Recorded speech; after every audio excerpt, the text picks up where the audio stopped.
Hello，我係 Atlas。咁今日咧，同樣都想同大家去講下儲蓄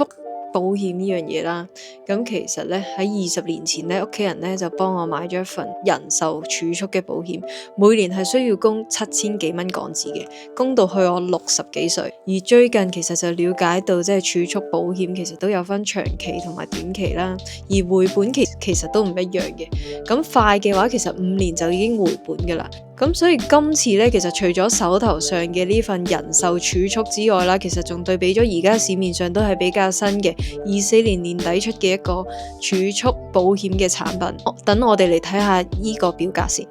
好啦，咁我哋咧就見到咧呢個表格咧就有分 A 公司同埋 B 公司啦。咁 A 公司咧就係20年前我屋企幫我買嘅一個人壽儲蓄嘅保險啦，而 B 公司就另一間公司啦。同埋我哋亦都會對比下最後出嚟嘅淨回報係幾多呢？即係將退保嘅價值減咗我哋投入嘅本金所得出嚟嘅淨回報到底有幾多？我哋對比下兩間公司啦。好啦，首先睇下 A 公司同 B 公司，其實喺第1年至到係第9年呢，其實佢哋如果係退保嘅話，其實都係呈現一個負資產嘅一個顯示嘅。咁最近呢，其實就係正係了解到呢個新產品啦，咁所以呢，我就係諗緊啦，如果我喺今年啦，將呢個退保嘅呢個金額咧拎出嚟，咁我就會有14,956啦，14956嘅一個美金去拎咗出嚟嘅。如果係投入去 B 公司，又會發生咩事呢？咁我哋呢，就可以睇下啦。A 公司同 B 公司第1年至到第9年，其實都係呈現一個負資產，即係退保嘅話，我哋係唔會得到有任何嘅回報，即係會見到係一個負資產嘅顯示啦。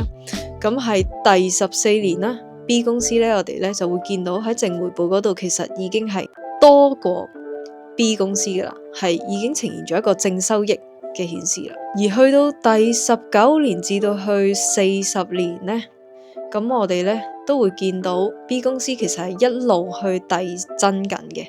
甚至係多過 A 公司成2-3倍嘅一個回報啦。咁我哋咧其實咧可以集中睇下第29年同埋第40年，即係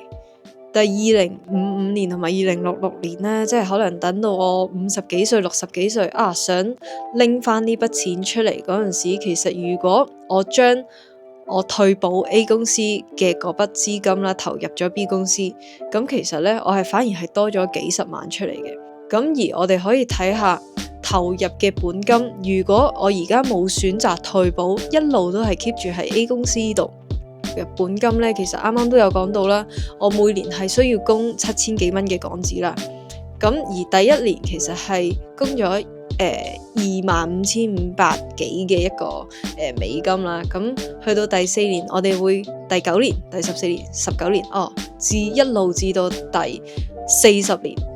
你會見到個本金其實一路喺度遞增緊嘅，即係計翻即係港幣啦，係會多咗7000幾蚊嘅港紙咁樣嘅，即係見到個本金其實就算係美元咁樣，其實都一路會遞增緊嘅。但係反觀我哋可以睇到 B 公司，因為我啱啱所講啦，我淨係將退保嘅價值嗰嚿錢拎翻出嚟，即係14956嘅美金啦，一路淨係抌落去第一次，咁所以我哋會見到第1年至到第40年，其實嗰個本金其實都係一樣嘅，其實咧就相等於即係15,000蚊嘅美金啦。分5年去供，即係每年係3000蚊，只不過我係一次過加咗15,000蚊嘅美金，咁所以我就唔使分期付咁樣嘅意思啦。而且佢係唔需要每年都係繼續去供嘅。翻嚟先，咁當我哋去對比咗 A、B 兩間公司啦，所以我哋係需要睇到嘅係到底金錢嘅回報同埋投入嘅本金到底係點樣啦？我哋需要去比較一下，到底我退保嗰陣時係得到有幾多錢？我將退保呢筆嘅錢再投入一間新公司，到底我嘅損失追唔追得翻呢？首先呢個係第一個問題啦。第二個問題，我哋都需要睇下到底個淨回報係幾多啦。即係啱啱所講，退保價值減翻你投入嘅本金，你到底可以賺到幾多呢？到底係喺第幾年到底可以追得翻嗰嚿錢呢？同埋咧，我哋都需要睇下咧，我哋係咪有一個供款嘅壓力啦？咁我哋啱啱咧就睇到，其實 A 公司咧，我係每年都需要投入7000幾蚊嘅港紙嘅。咁其實每年一路至到去我嘅第40年，即係我60幾歲啦。咁其實都一路要投入一筆錢落去，即係大概計算咗，其實都有30萬接近，係啦。咁如果係 B 公司，其實我直接15000蚊嘅美金擺入去，而且仲唔需要繼續去供款5年，其實就已經回本啦。咁所以其實我就已經冇咗一個供款嘅壓力。好啦，跟住落嚟呢，我呢就想同大家去睇下 A、B 兩間公司嘅身故賠償嘅淨收益到底係點嘅呢？咁我哋呢就可以睇到，其實係第1年呢至到去第29年，其實 A 公司呢係因為係一間即係人壽嘅儲蓄嘅保險啦，咁所以咧佢哋自然其實人壽咧係一開始咧，咁當然就係有一個優勢之處啦。咁所以咧我哋會見到第1至第29年咧，其實佢係會多過 B 公司嘅。可能我哋見到 B 公司其實第1年甚至係蝕錢添，其實去到第4年其實都已經係一個正收益嘅狀態啦。咁好啦，去到第40年啦，我哋會見到2066年嗰陣時啦，即係我大概60幾歲嗰陣時啦。咁咧，如果我不幸身故，咁咧我咧其實會見到我咧就會有149000幾嘅一個美金喺度。咁我哋見到啦，第2066年咧，其實 B 公司咧其實係已經多過 A 公司噶啦。而我哋一路睇埋落去，第45年啦，第50年。55年，去到60幾、70幾、80幾歲嗰陣時，其實咧 B 公司其實係已經超過咗 A 公司，所以其實咧一個正常人啦，即係如無意外嘅話咧，其實咧都唔會咁早死嘅，所以咧多數人其實咧可能都係70幾、80幾歲死，咁60幾歲可能都已經係較為罕有啦咁樣，咁所以咧其實。我覺得如果係第60幾歲，我哋可以見到嗰個身故嘅賠償，其實係已經多過 A 公司。其實我就已經係覺得，其實 B 公司係完完全全咁樣去贏過咗呢個 A 公司啦。無論係身故賠償或者係退保價值方面啦。但係咧就有啲朋友仔咧可能會擔心如果我後生嗰陣時可能30幾歲啊，或者20幾歲、40幾歲咁樣死咗，咁點算呢？咁我未拎得筆錢未好少咯，咁樣咁其實咧就可以諗下